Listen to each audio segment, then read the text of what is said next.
네, 안녕하십니까. 김상주입니다. 세상을 절대 못 바꾸는 15분. 벌써 15번째 시즌의 세 번째 강의입니다. 신데렐라는 왜 그렇게 유리구두에 집착을 했나입니다. 오늘은 영화와 신화를 접목하고 거기다 심리학까지 곁들여서 강의를 하겠습니다.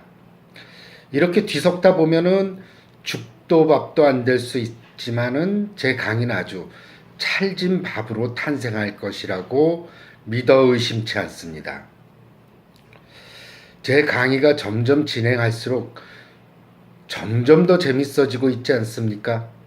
제 탤런트가 분출하고 있다는 생각이 듭니다. 여러분도 그렇게 생각하지 않으십니까?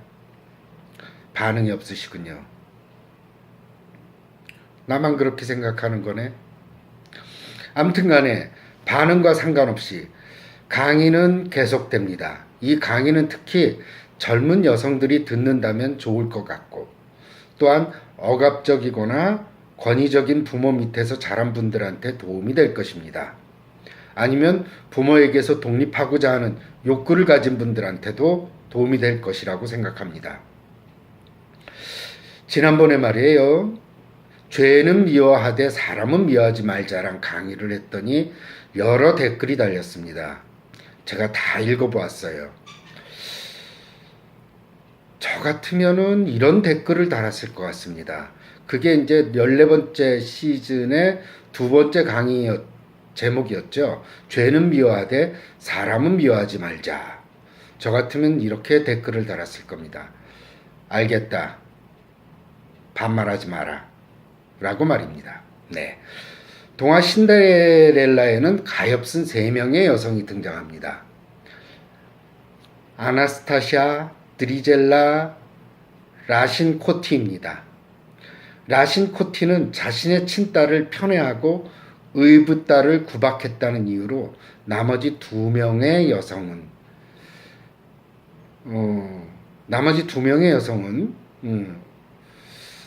자신의 이복 동생의 부귀와 영화를 가르치려 했다는 NG가 나버렸네. 참. 문자가 와서 안 보여버렸네요. 그래도 하겠습니다. 다시 찍을까 했는데 그 3명의 여성이 등장하는데 라신코티는 자신의 친딸을 편애하고 의붓딸을 구박했다는 이유로, 나머지 2명의 여성은 자신의 이복 동생의 부귀와 영화를 가로채려 했다는 것 때문에 많은 사람들로부터 지탄의 대상이 되어 왔죠. 엘라, 즉 신데렐라의 본명입니다. 엘라는 본명이 신데렐라의 본명이 엘라인지 모르셨죠? 신데렐라라는 이름은 제투성이라는 의미죠.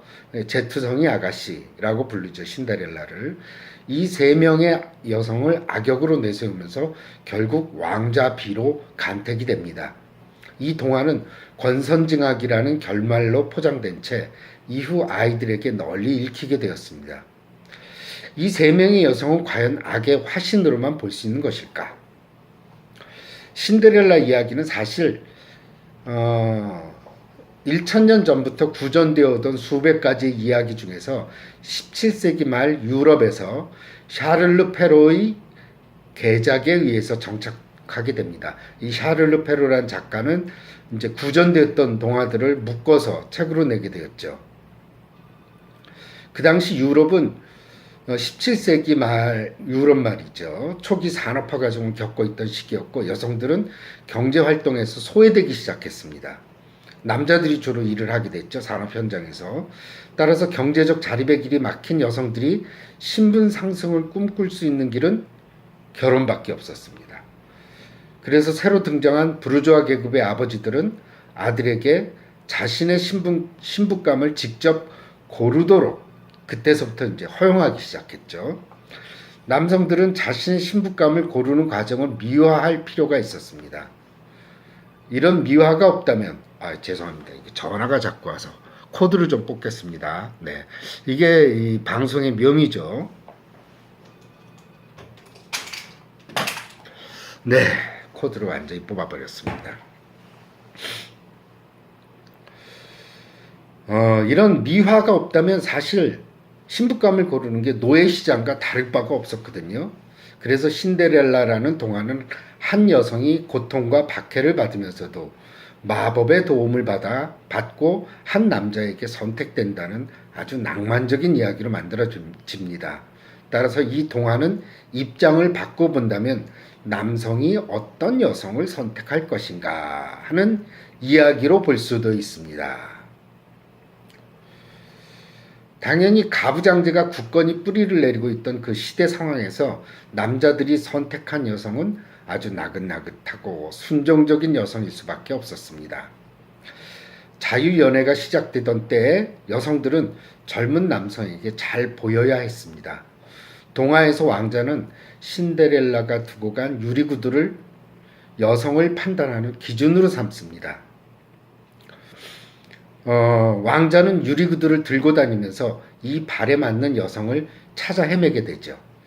여기서 신발은 어떤 사람이 현실을 살아가는 태도를 상징합니다.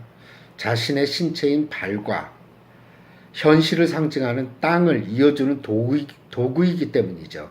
그래서 꿈에서 신발을 잃고 찾아 헤매는 꿈을 꾸는 경우 대개 자신이 처한 현실에서 어떻게 살아야 할지 모르는 혼란된 상태일 경우가 많습니다.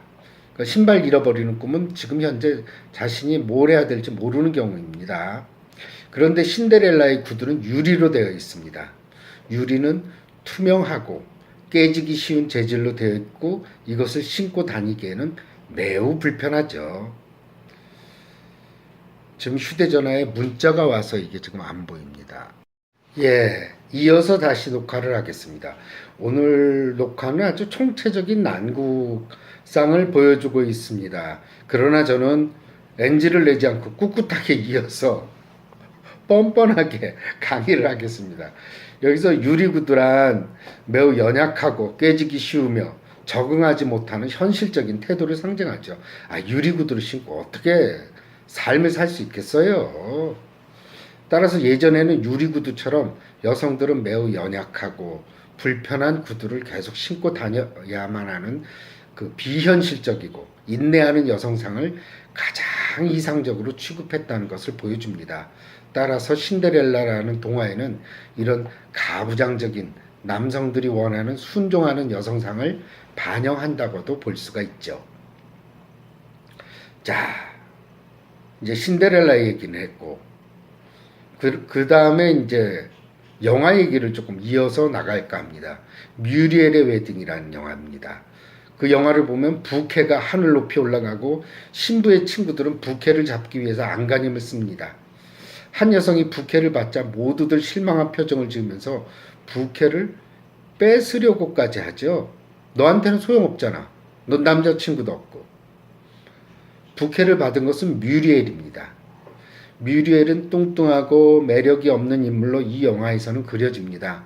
게다가 뮤리엘은 옷까지 훔쳐 입고 결혼식장에 나타난 겁니다. 그래서 경찰에 연행된 뮤리엘은 시의원인 아버지 덕으로 방면이 되죠. 아버지는 2년 동안 아무것도 하지 않고 빈둥대는 뮤리엘을 야단칩니다. 그러나 뮤리엘뿐 아니라 그녀의 형제 모두 집안에 들어앉아서 텔레비전만 볼 뿐 아무것도 하지 않으려 합니다. 반면 아버지는 별명이 있어요.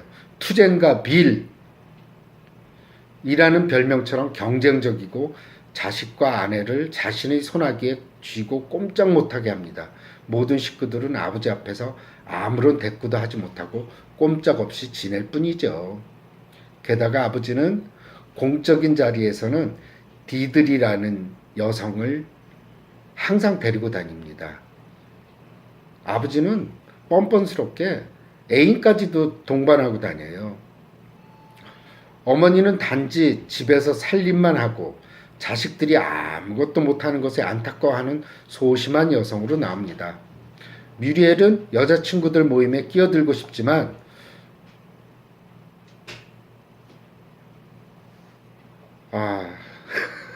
우리 직원이 들어와서 나가라고.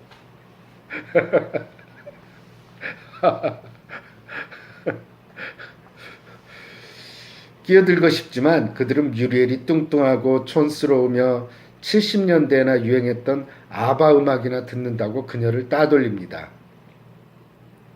친구들이 모두 하비코스라는 섬으로 놀러 갔을 때 뮤리엘은 진짜 큰 사고를 치게 되죠. 아버지가 다른 사람에게 전달하라는 백지 수표를 여행 경비 삼아서 친구들을 쫓아서 섬까지 가게 됩니다. 물론 섬까지 쫓아온 뮤리엘을 친구들은 경멸하지만 그를 따뜻하게 대한 것은 우연히 만난 고등학교 동창 론다입니다. 둘은 의기투합해서 장기자랑에 나가게 되는데 둘은 경쾌하게 아바의 노래에 맞춰 멋들어지게 춤을 춰서 손님들의 찬사를 받습니다. 정말 뮤리엘은 아바의 노래처럼 댄싱 퀸이 되고 싶은 것입니다. 또한 그녀는 웨딩 드레스 숍을 그냥 지나치지 못하고 항상 부러운 듯이 쳐다보죠. 그녀의 꿈은 화려한 웨딩 드레스를 입고 결혼하는 것이지만 자신은 아무것도 할 수 없는 무능력자라고 생각합니다. 아버지의 돈을 가로챈 뮤리엘은 다시 집으로 돌아가지 못하고 결국 론다와 시드니로 떠납니다. 뮤리엘은요, 시드니에 도착해서는 과거를 다 지우고 싶은 거예요. 그래서 마리엘로 이름까지 바꾸고 비디오 가게 점원을 하게 되죠. 그러나 갑자기 절친인 론다가 쓰러지고 그녀는 척수에 종양이 있다는 진단을 받게 됩니다. 론다는 이제 평생 휠체어 신세를 져야만 하는 운명에 놓이게 되죠. 이렇게 론다가 뮤리엘의 도움을 받아야 할 때가 되었지만 마리엘로 이름을 바꾼 뮤리엘은 예전의 뮤리엘이 아닙니다. 그녀는 단지 국적만을 취득하기 위해서 결혼 상대자를 원하는 남아프리카 공화국 수영선수와 정략 결혼을 하게 됩니다. 그 당시에는 남아프리카 공화국의 인종차별 때문에 올림픽에 나갈 수 없었죠. 그러니까 국적 세탁을 하기 위해서 호주 여자랑 결혼하게 되면은 호주 사람이 되는 것이니까요. 이런 그녀의 모습에 실망한 론다는 그녀의 곁을 떠나서 고향으로 돌아가 버립니다. 이런데 엎친 데 덮친 격으로 도둑의 누명을 쓰게 된 어머니는 아버지마저 집을 나가버리자 어머니가 자살합니다.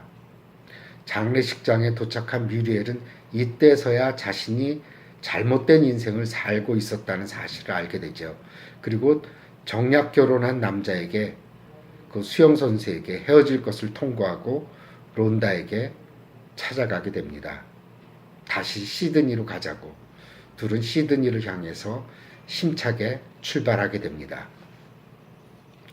자, 신데렐라의 이복자매인 아나스타샤와 드리젤라도 왕자의 유리구두를 신어볼 수 있는 기회가 옵니다.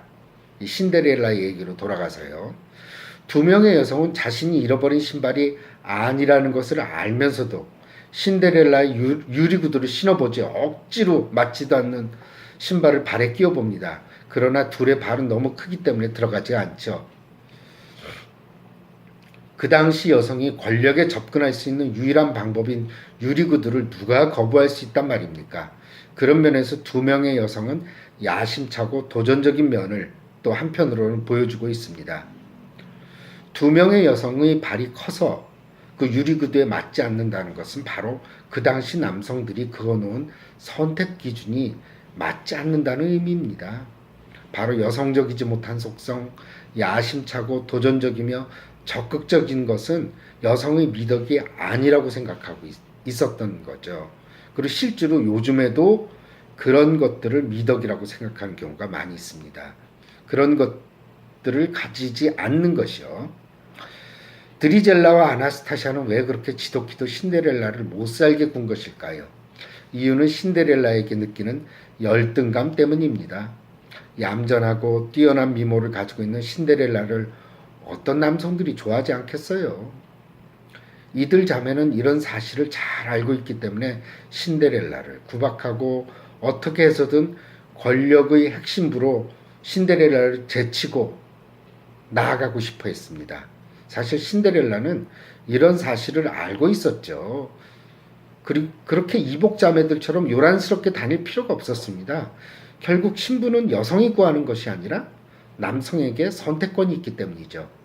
신데렐라는 어때요? 소극적으로 다소곳이 남자가 나만 찍어주면 된다는 그런 여성상을 보여주는 것입니다.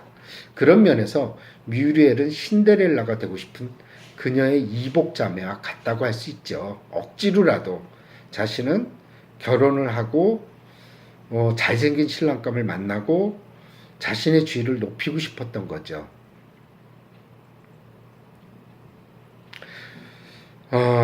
문제는 말이에요. 여성을 가르는 우열의 구분은 어린 시절부터 자신도 모르게 스며들어 있기 때문에 우수하다고 생각하는 쪽이나 열등하다고 생각하는 쪽이나 운명처럼 받아들이고 있다는 겁니다. 따라서 자신이 다른 여성에 비해서 우월하다고 여기는 여성이 남성보다 더 잔인한 척도를 다른 여성에게 들이대는 경우가 많습니다. 또한 현대에도 여전히 많은 여성들은 남성들에 의해서 간택되어지는 경우도 많습니다.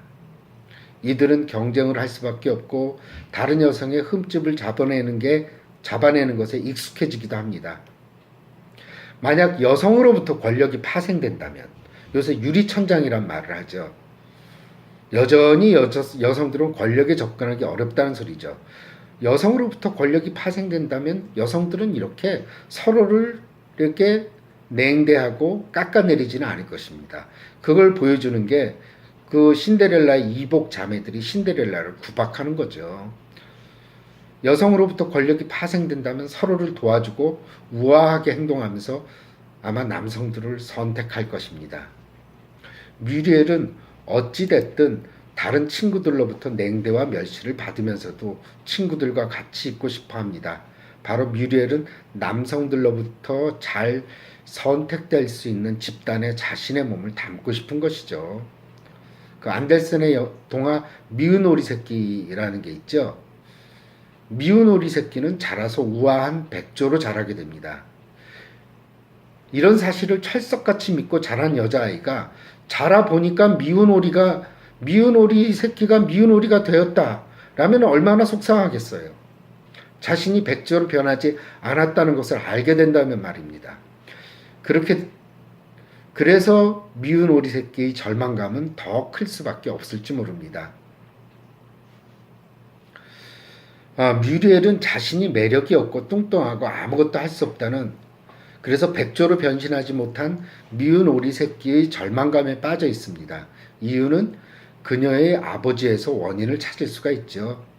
투젠과 빌이라는 별명처럼 그녀의 아버지는 항상 투지에 불타고 있고 독선적이고 처세술에 능한 편입니다. 이런 성격은 집안 식구들을 꼼짝없이 만들고 모든 가족들은 아버지 앞에서 아무런 대꾸도 하지 못하고 꼼짝없이 쥐어 살기만 합니다. 가장 문제가 되는 것은 아마도 그의 경쟁심이죠. 가부장제하에서 아버지는 자신의 가족을 돌보기 위해서 다른 남성과 경쟁을 해야만 합니다. 이런 경쟁심은 대외적으로 나타날 때는 조금 나은 편이지만 가족 내로 옮아가게 되면 문제가 생깁니다. 가부장제하에서 아버지는 자식의 도전에 대해서도 두려움을 가지기 때문이죠. 자신의 힘이 작아지면 자식들이 자신의 자리에 앉을 것이라고 생각하기 때문입니다. 이런 두려움은 그리스 신화를 보더라도 뚜렷이 알 수 있습니다. 가부장제가 자리 잡으면서 만들어진 그리스 신화는 첫 번째 신의 왕의 우라노스가 추대됩니다. 그는 자식의 도전을 두려워해서 자식을 낳자마자 모두 삼켜버리죠. 자기 뱃속에. 혹시나 내 왕권을 탈취하지 않을까 하는 두려움 때문이었습니다. 우라노스의 아들인 크로노스는 이런 박해를 피해서 결국 빠져나와서 아버지를 제압하고 왕위에 오르지만 크로노스조차도 또 그 자식의 도전을 또 두려워합니다. 그도 자식을 낳자마자 모두 자신의 뱃속에 집어넣게 되죠. 결국 제우스는 이런 화를 피할 수 있게 되고 후에 아버지인 크로노스를 결국은 제압하게 돼서 제우스가 신의 왕의 자리에 오르게 됩니다. 자식이 잘 되는 것을 바라면서도 반면 자식보다 더 나은 자식에 대한 두려움도 있는 것이죠. 이런 이야기들은 비슷한 이야기들이 되게 많이 있어요. 그래서 그 자식을 잡아먹는 아버지의 이야기. 그 파타고니아에 사는 인디언 부족들의 전설에 전설적인 영웅의 엘알이 있습니다. 엘알의 아버지 노스지 테지는 발음도 어렵네요. 자식이 태어나는 것에 대한 두려움 때문에 임신해 있는 아내의 자궁에서 엘알을 끄집어냅니다. 이때 쥐가 나타나서 엘알을 구해주게 되고 그 쥐가 엘알을 키워주게 되면서 나중에 엘알이 아버지를 제압하고 왕이 되죠. 또 폴리네시아의 마오리족에도 그리스 신화에 등장하는 우라노스와 흡사한 인물이 등장하는데 아버지는 랑기 곧 하늘이라는 뜻이고요. 어머니 파파 곧 대지를 상징하는데 랑기가 아버지가 엄마를 꼭 껴안고 있어서 파파의 그 어머니의 자궁 안에 들어있던 자식들이 태어나는 것을 방해하게 되죠. 이때 자궁 안에 있던 자식들이 회의를 하기 시작했죠. 어떻게 하면 이 자궁에서 빠져나올 수 있을까? 그래서 자식 중에 하나인 타네 마우타가 어머니와 아버지 사이를 발과 머리로 벌려놓음으로써 나머지 형제들이 태어나게 된다는 얘기들이 있습니다. 뮤리엘의 아버지는 이런 두려움을 가지고 있기 때문에 자식들을 모두 무능한 상태로 만들어버린 것이죠. 너는 아무짝에도 쓸모없다. 고 계속 자식들에게 강조합니다. 이런 아버지의 태도는 영화에서 반복되는데 아버지는 자식과 집안에서 마주 앉아 대화하는 장면이 영화에도 나오지도 않습니다. 그저 남들 앞에서 흉을 보고 깎아내리는 것만 나오죠. 뮤리엘의 형제들은 아버지가 하는 말을 그대로 믿고 있고 자신들은 전부 무능하다고 생각합니다. 그러다가 아버지는 사실은 자식들이 독립을 하고 자기 결정권을 가지는 것을 두려워하는 그런 아버지상을 나타내고 있는데 그렇게 되면은 자기 위치가 줄어들고 위축될 거라고 생각했던 겁니다.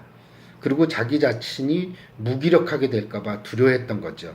그래서 결국 모든 자식들을 전부 다 그렇게 집에서 노는 그리고 열등감에 빠진 아무것도 못하게 하는 그런 처지로 만들어버린 것입니다. 이런 가족들의 무기력한 상태는 영화에서 황폐한 뮤리엘의 집에 있는 정원을 통해서 상징적으로 보여줍니다. 뮤리엘이 아버지의 그늘에서 벗어날 수 있는 계기는 친구인 론다와의 만남으로부터 비롯되죠. 론다는 뮤리엘에 대한 편견이 없고 자유롭게 사는 여성으로 그녀에게 결단력과 자신감을 불러일으키는 역할을 합니다. 그러나 그녀는 사실 아버지로부터 벗어날 수는 없었죠. 물리적으로 아버지의 그늘은 벗어날 수 있었지만 커다란 가부장제라는 아버지의 그늘은 벗어나기가 쉽지 않았습니다. 그래서 사랑과는 상관없이 좋은 집안의 남자에게 결혼을 했던 거죠. 나중에야 이제 뮤리엘이 그 정략 결혼을 하고 그런 결혼 생활을 했던 것은 자기 구두가 이 자신이 잃어버린 구두가 아니라는 사실을 알면서도 유리 구두에 발을 집어넣어 보는 그런 상징성과 유사합니다. 그러나 뮤리엘의 발은 너무 커서 유리 구두에 맞지가 않고 단지 억지로 유리 구두에 자신의 발을 밀어넣어서 뒤뚱거리면서 걸었을 뿐이죠. 그리고 유리 구두라는 게 보기만 좋지 신고 다닐 수가 없는 거죠. 그래서 마지막에 뮤리엘은 유리구두 임자가 자신이 아니라는 사실을 깨닫게 되는 게 바로 어머니의 죽음입니다. 그녀는 자신에게 대해서도 아버지가 부당하게 대했다는 것뿐 아니라 어머니에 대해서도 부당하게 대했다는 것을 알게 된 겁니다. 사실 아버지는 계속 자신이 아이들이 잘못된 것을 어머니 탓으로 돌리고 지냈죠. 사실은 자신이 다 자식들을 억압하면서 말이에요. 장례식이 끝난 후 뮤리엘은 정략 결혼을 파혼합니다. 이제 뮤리엘은 유리구두를 과감히 던져버리고 맨발로 걷더라도 자신의 길을 가기로 결정하죠. 그리고 아버지와 함께 불타버린 정원에 마주서게 됩니다. 이때 뮤리엘의 태도는 영화 초반 아버지 앞에서 우물쭈물하고 야단 맞지 않을까 위축된 모습은 아닙니다. 그녀는 어머니 대신 집안을 이끌어가라는 아버지의 제안을 거절하죠. 대신 이런 말을 합니다. 우리는 무용지물이 아니에요. 우리를 쓸모없는 인간이라고 하지 마세요. 라고 아버지에게 당당하게 대답합니다. 그녀는 드디어 자신의 마음속에 자리 잡은 아버지의 비난에서 벗어나 스스로 자신을 존중하는 힘이 생긴 것이죠. 하지만 이 말은 사회에 배어있는 커다란 사회라는 아버지에 대한 항변이기도 합니다. 남성들의 잣대로 여성들의 우열이 가려지고 열등한 쪽에 분류된 여성들의 절규인 것이기도 합니다. 네, 오늘 녹화를 하면서 이런저런 뭐 실수도 있었고 중간에 끊기기도 했고 뭐 그런 것들이 많았지만 그냥 내용을 잘 봐주시고요. 즐겁게 들으셨으면 합니다. 여러분, 오늘 강의를 마치겠습니다. 감사합니다. 그리고 죄송합니다.